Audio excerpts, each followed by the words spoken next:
Table or truth? The government overreach is unnecessary in virtually everywhere in the world. The only I'd say exception, and I do agree with my more liberal counterparts on this, is when there's a checks and balance on capitalism. I agree that there should be a checks and balances to how much of an oligarchy you develop, where after a while, like somehow your prosperity recycles back to the community.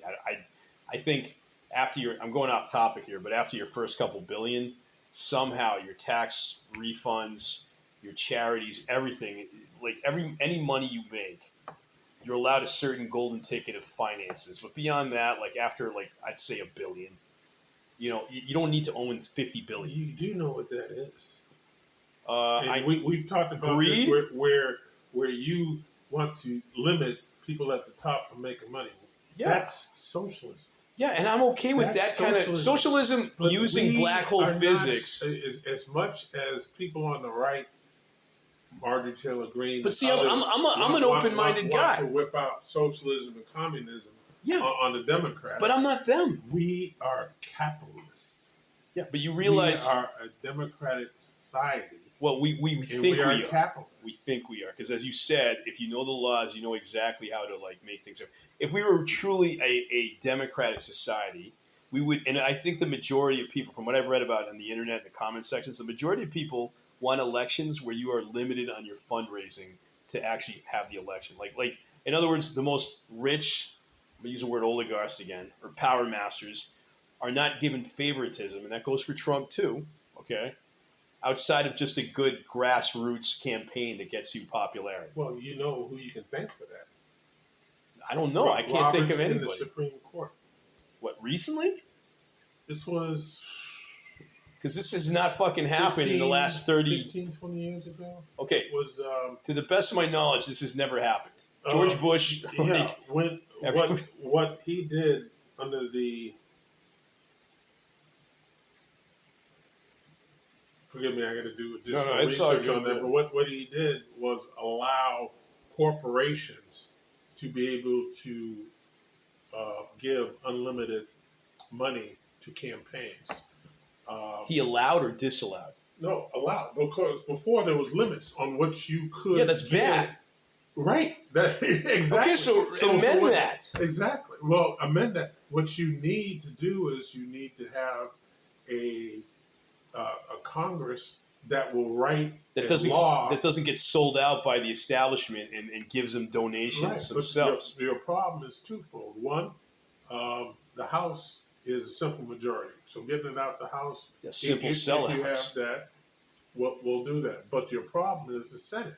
The Senate requires, with the filibuster, a 60-vote swing on anything that passes, with some exceptions, with finances, so in other words, and things like that. If I may use the expression, even though people are going to want to throw a tomato at me in this room, that's okay.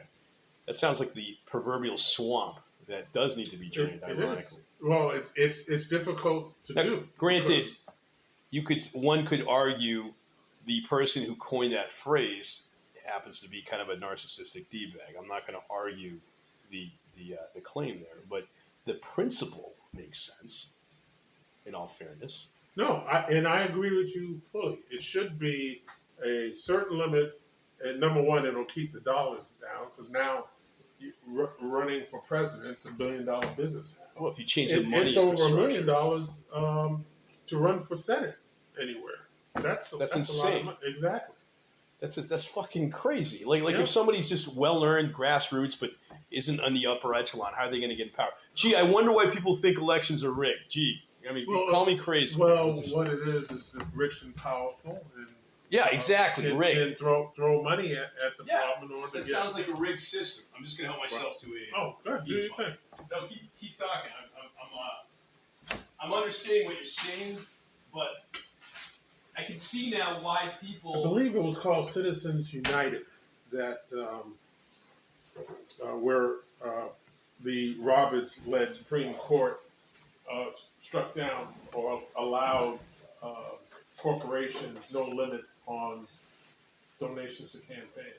Okay, so we all obviously see the problem. And just like toll booths, most of us can appreciate we just want one stupid toll booth on the Mass Pike or whatever.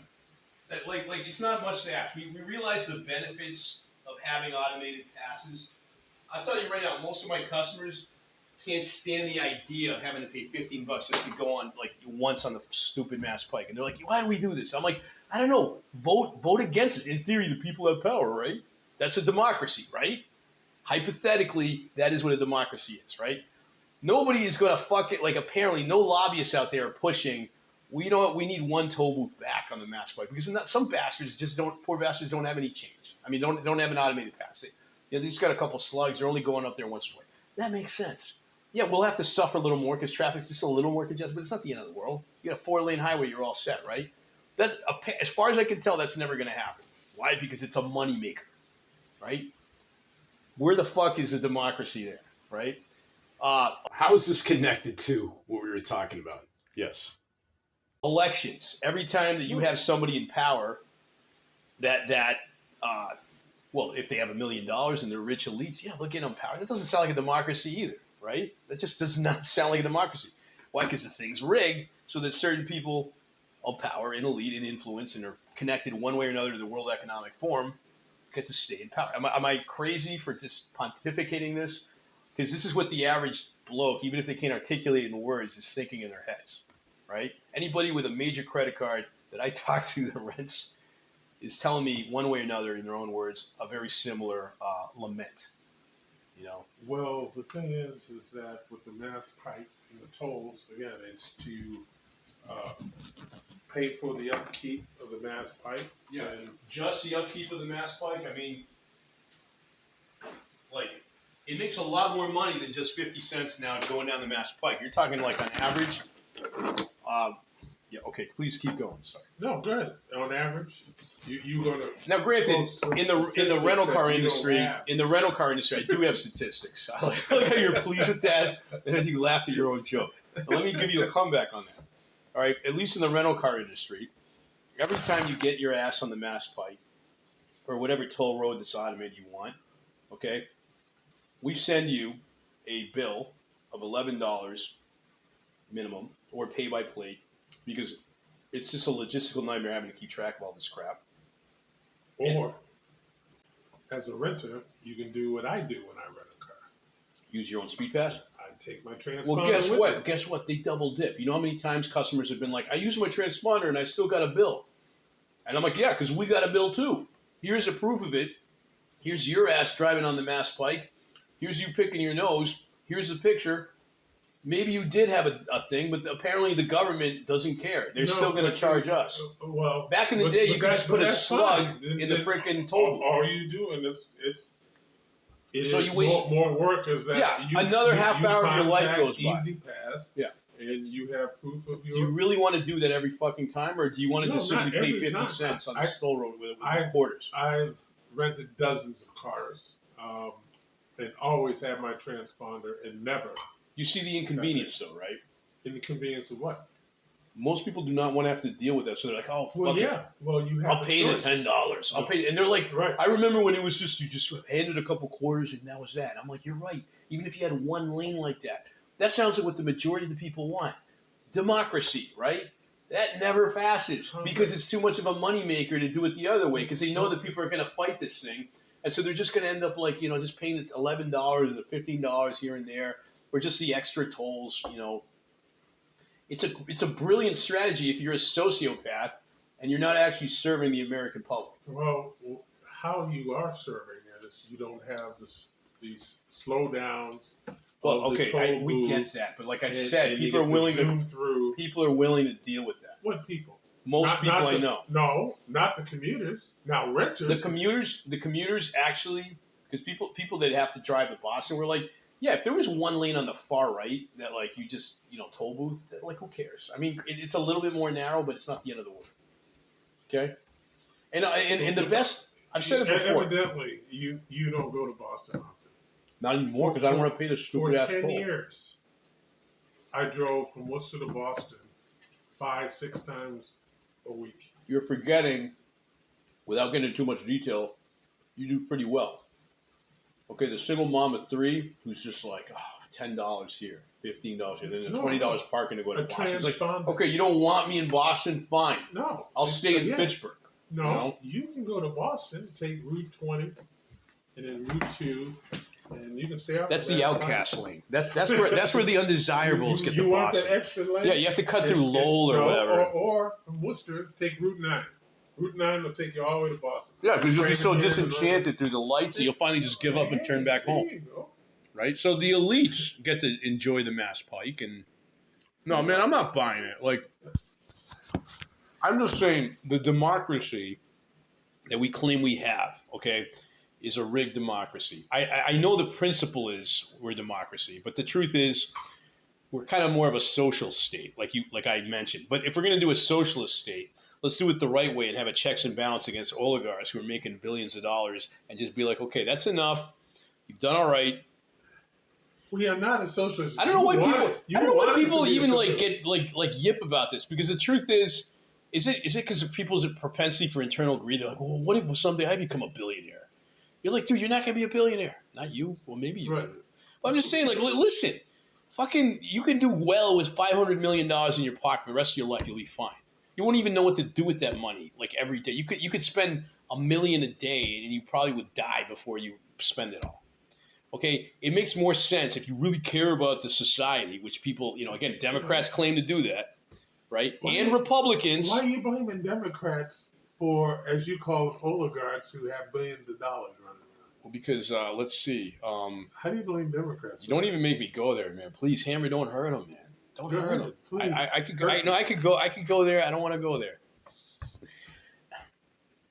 Yeah, I could go there. I will not go there this episode. Okay. I'm not doing it. Yes, sir. But I will tell you this: like there is an imbalance spiritually in terms of the welfare of society. Yeah, that's Jesus, morality. Yeah, those kind of things are missing. Okay. This ain't no sermon, so I'm not going to go there. But I'm just saying. Okay. If you really want to follow real laws that would work and serve society, honestly, going back to the natural laws of society and doing what the Hebrews did, a year of Jubilee, like simplify the matrix of laws we have in society and just go back to the basics. You talking about the Ten Commandments? You could throw those in there, yeah. You talking about Sharia law? Sharia law, isn't that like Middle Eastern? Muslim? Yeah, no, you're mixing two religions, bro. Okay, just checking. Just checking where you at. There's a checks and balances. Listen, I know my lore. He said simple. No, I'm going to go. Okay. I don't know enough, to be fair, about Sharia law to tell you that it's completely harmonic, irrefutable, with no spiritual hangovers. I'm going to assume it's pretty holistic, but then again, I'm not a Muslim. I would imagine, though, that whatever you believe, and I told these to a couple blokes at the coffee shop the other day, whatever the hell you choose to believe is something that, if you really want to know its truth, will leave you in a perpetual state of health and wellness as much as possible, not just for you, but the people around you, indefinitely. That is how you can tell you're following something that bears fruit. It would leave your state of consciousness in a place where you are more at peace than stressed. You are more emotionally resilient than always intimidated and emasculated by everything. You are more at peace with just knowledge and understanding. I guess that would be wisdom as well. And you find yourself involuntarily charitable because you're actually kind of like at that Zen state we all strive to be in. If your belief, your religion, your political ideology allows you to do that, then more power to you, bro. Like, I'm not just saying you, I'm saying anyone. If it doesn't? Well, then you got to check yourself. That's all I'm saying. You got to check. I think that is probably the best litmus test you can have regarding how to tell if whatever you're believing is actually truly functional. And I know it's scary because that might mean, hey, I don't know what the hell I'm doing. But, like, that's legit. That coincides with the laws of physics and biology. It's like something's either going to functionally work for you or it's going to get you. You want to repeat that again? It's gonna either functionally work for you or it's eventually going to get you killed faster. No. That's not what you said. You were putting religion with the laws of physics and biology. Yeah. And let me elaborate on that. Religion is a belief. No, I know. Is it not? It's a belief that actually, but see, this is what I find fascinating. So, I've been starting up this podcast idea for the Skeptical Truth Seekers Club, and in my voyages in my head, right, trying to find material for this. I've discovered some real profound axioms of truth that I honestly, the more I've delved into it, the more I'm convinced I'm like, this has got to be the truth. Like, when I say biology, I don't mean natural selection, survival of the fittest. I mean legit the principles of homeostasis, right? The thing that keeps your body, your acute stress response system at a minimum, your health and wellness at a more maximum if that's possible, right? So ideologies, habits, like ideas that you follow or you try to practice, if you really want to like reach that like real abundant living, have got to be things that will keep you involuntarily in a state of homeostasis more than complete disarray with you or self or the people around you. I'm convinced. What else can it be, right? So when I hear somebody has this lifestyle or this belief or this political affiliation, I'm like, no, that's all good.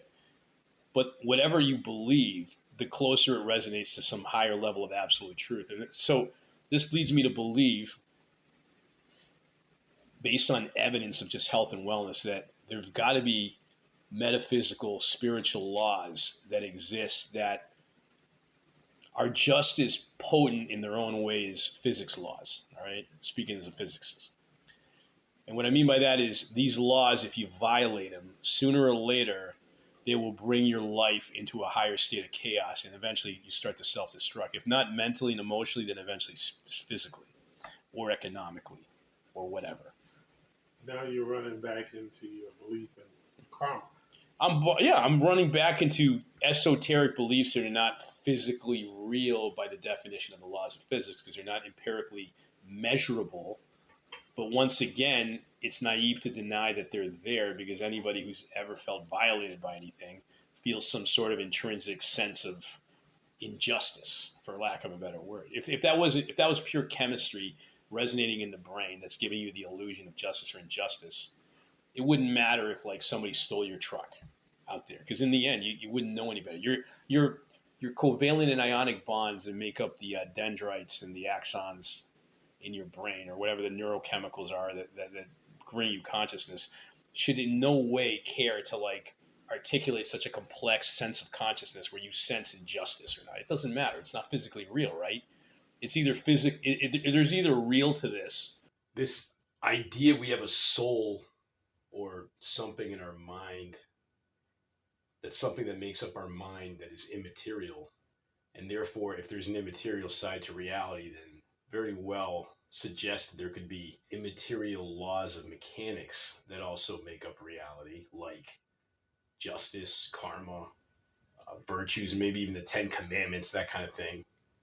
Or it's not real. It's either, if it's real, then it's metaphysically real, because we can't measure it by physical substance, or it's just bullshit. All these ideas of moral values that people are willing to die on, like base their entire life and belief systems on, or protest and block a highway and maybe get killed, or go on a crusade where they're willing to go to jail for, that could completely affect their lives. If none of this is actually real and it's all in our heads, the sense of virtues that we all try to find, what is the real truth, ultimate truth of virtues that must exist, that make up order, that would make civilization a happier place. If none of that's real, if it's just bullshit, then why do we yip and we bitch about like injustice and have this sense of injustice, or feel, our right or wrong? Like, it doesn't make sense. Why do parents protect their kids from intruders or abusers, right? Why would you feel bad if like your girlfriend or your boyfriend cheated on you? It doesn't really matter at the end of the day if it's just pure chemistry in the brain. I feel like we need some weed for this. We should do this like hot boxing with Mike Tyson. It should be hot boxing with Tyson.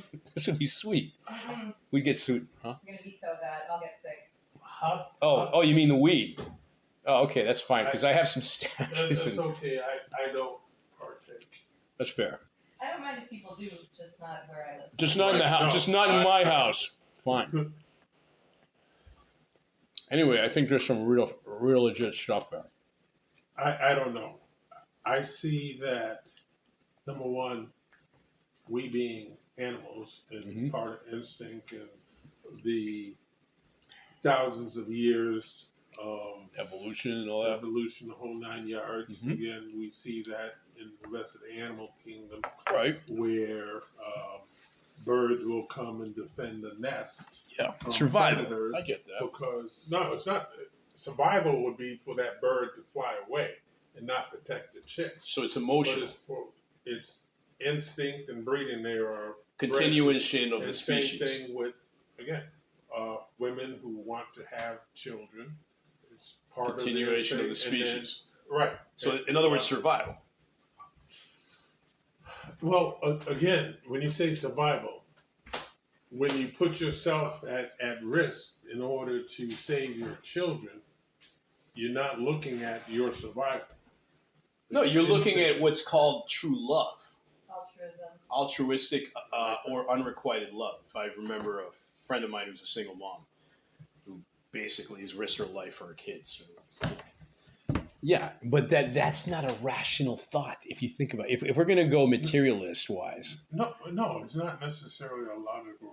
But it's not real either. It's about biology that humans have been born and bred. For instance, dogs. So in other words, we've been bred. Love us because we initially trained them from wolves and. We gave them food and they were happy to be with us. And then after, So the emotional connection is irrelevant. Not irrelevant. Well, it must, at the end of the day, in terms of knowing truth, it's irrelevant. It's part of instinct, man. It's part of the breeding. That's what moms do. They defend and support their children. But there's no and some dads do that too. There's no code. You almost sounded sinister. What? There's no code. Like, how do I put this? There's no physics that justifies that because but that's biology. That's biology. Well, that's chemistry. But then once again, why does the chemistry care to create that situation in a brain that creates chemistry? As far as I know, of breeding and the species to there's a habit maybe and move on. Okay, there's a habit of that. I suppose you could say that.